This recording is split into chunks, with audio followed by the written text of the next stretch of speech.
Hello guys. ఇవాళ డాలర్‌తో Indian rupee exchange rate check చేశారా? ₹91.81 ఉంది. ఇప్పుడంటే వార్స్ జరుగుతున్నాయి వరల్డ్ మొత్తం. బట్ వార్స్ జరిగినప్పుడు కూడా ఈ ఇన్ఫ్లేషన్ రేట్ ఎందుకు హై అయితుంది? ఎందుకు మన జేబులోకి చిల్లు పడుతుంది? ఎప్పుడైనా ఆలోచించారా? దీనికి 3 రీజన్స్ ఉన్నాయి. First one demand. వరల్డ్ మొత్తం పీస్‌గా ఉన్నప్పుడు మనం కాన్ఫిడెంట్‌గా ఉంటాం. బిజినెసెస్ బాగా జరుగుతాయి. సాలరీస్ హైక్ అయితుంది.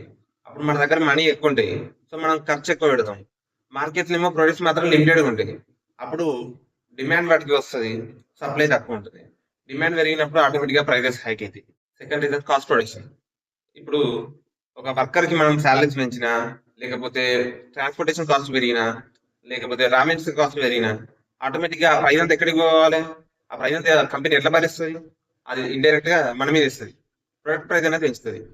సో, ఇలా మనకు ప్రైసెస్ అనేవి పెరిగిపోతాయి. Third reason last and important ఇది గవర్నమెంట్ పాలసీస్. ఒక వస్తువు ప్రైస్ పెరగబోతేనే అది ఎకనామిక్ డేంజర్.